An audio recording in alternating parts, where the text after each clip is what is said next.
On this video, I will show you how to make professional custom thumbnail for free.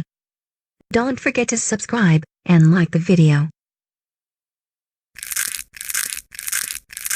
First, you need to make inscription in the website picmaker.com. The link is in description.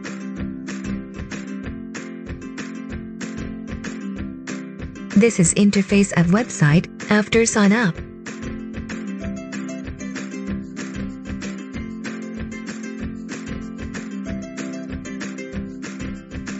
Now click on Maker is free. After this, click on YouTube thumbnails. It will redirect you for online tool to make your thumbnail.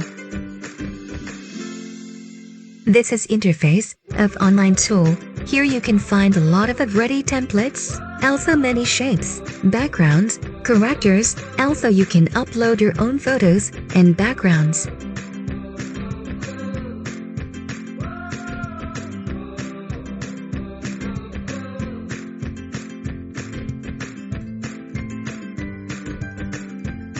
Now I will try to make one thumbnail, just for demonstration of online tool.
This online tool allows you to make YouTube preview of thumbnail, and this is so good. I hope that the video useful for you.